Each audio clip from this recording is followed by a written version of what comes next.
We welcome you back to GMA, and we want to get right to the new White House press secretary, Karine Jean-Pierre, who has been on the job just over 3 weeks, taking over as the president's chief spokesperson.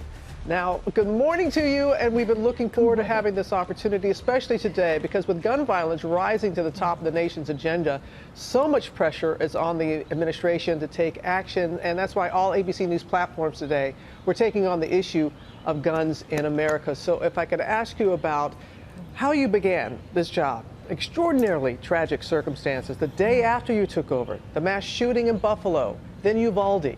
President Biden is calling for action, but there's been no major federal gun control in nearly 30 years. So what is the president doing to change that? What can he do?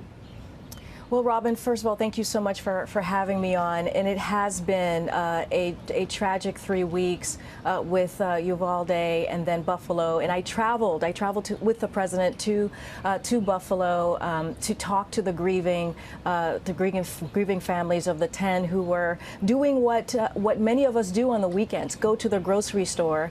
And sadly, their lives were taken by this public health epidemic that we're seeing of gun violence. And then we traveled sadly, less than 2 weeks later, to Uvalde, and the president meeting the parents and grieving with them and their family.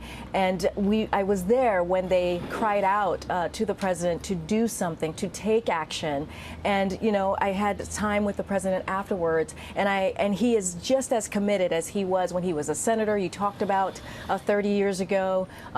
There was the assault ban weapon in 1994 that expired 10 years later, that the president led on when he was then senator. As vice president, he played a role with dealing with gun violence when he was in office with President Obama, and now as president himself, he has taken on, or he has signed the most executive actions than any other president at this time in their term. And so this is a priority for him. This is a very serious issue for this president. But right now, we're watching what Congress is doing, because we can't do this alone. He cannot do this alone. And we're very encouraged. He's very encouraged with what Senate is trying to do, the bipartisan negotiations that we're seeing now, because we haven't seen, to your point, Robin, we haven't seen real legislation really move forward in 30 years. So this is significant. This moment is significant. And so we want to see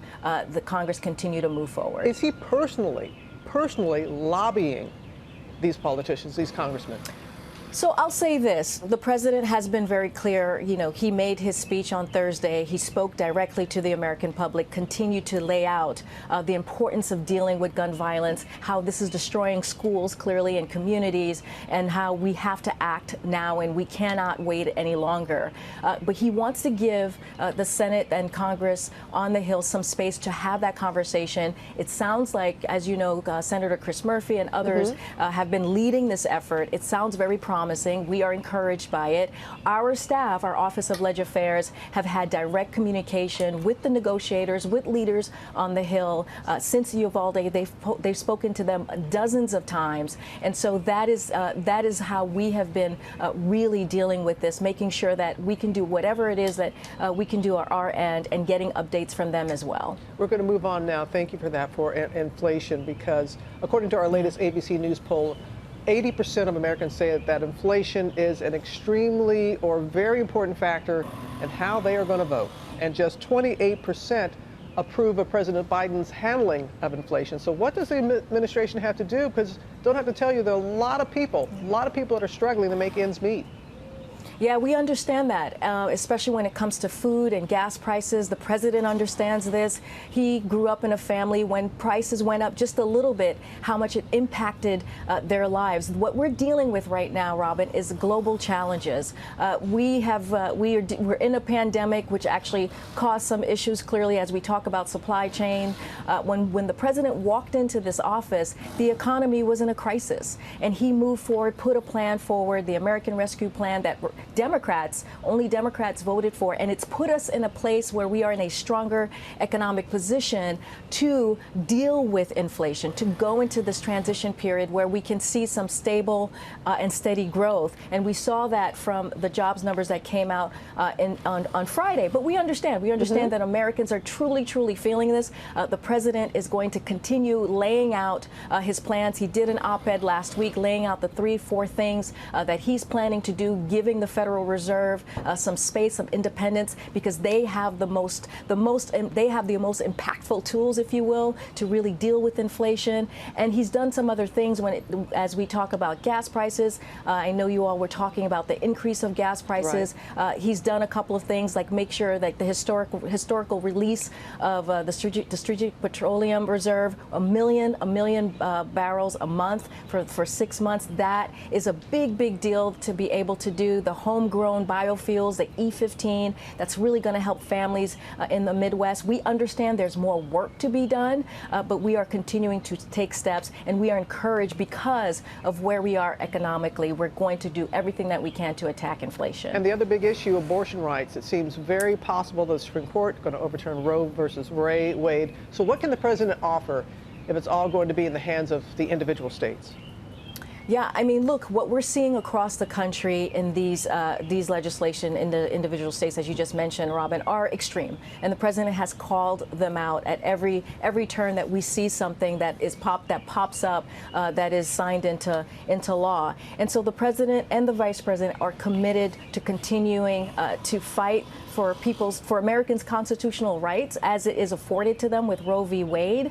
This is something that all Americans feel is extreme. When you look at the polling, Americans feel like what they're seeing across the country, how the attack on the women's right to choose and the woman's right to decide how to build their family, and they disagree with these extreme legislation. So the president has continued to tap into the different agencies like HHS to make sure that we fortify Title X, and we're going to continue to talk to groups and figure out what else we can do. But really, we have to get Congress to act on this so we can codify Roe v. Wade. And this is something that we're continue to talk about. Again, talk against and make sure that our voices are out there, and folks know that the president have their support for Americans. And can we talk about you as a trailblazer? The first black, the first immigrant, the first openly gay person to hold the job of White House press secretary. What does that representation mean to you? I know when I see your parents, they're beaming, your young daughter. So what does the representation mean to you? You know, Robin, it means so much. It means so much because what I hope and what I didn't have when I was growing up is that any young girl or young boy, when they look up, they see me, that they know that they can dream big and even dream bigger, and how important it is to have that representation. And the reason that I'm here is because we have a president who believes and understands what it means to have representation and understands that representation does indeed matter. We have an administration that is historically diverse. That is because of the leadership of this president. I think about my daughter. I think about her friends, and I hope that when she sees me on TV, she thinks to herself, I can do this and I can do more when I'm older. And so it matters so much. The last thing I do want to say is I am here because I am standing on so many shoulders. I'm standing here on people who have really sacrificed so much, and I'm learning from their brilliance. I'm learning from their sacrifices, because I would not be standing here. I would not be at that podium being a spokesperson for the President of the United States, which is truly an honor and a privilege, without the people who came before me. Very kind of you to say. Well, Karine, thank you so much. I know that you have busy days, yes. And it means a lot that you spent some time with us this morning. All the best to you. Thank you, Robin. You take care. I appreciate it. Thank you. Well, hey there, GMA fans. Robin Roberts here. Thanks for checking out our YouTube channel. Lots of great stuff here. So go on, click the subscribe button right over here to get more of awesome videos and content from GMA every day, anytime. We thank you for watching, and we'll see you in the morning on GMA.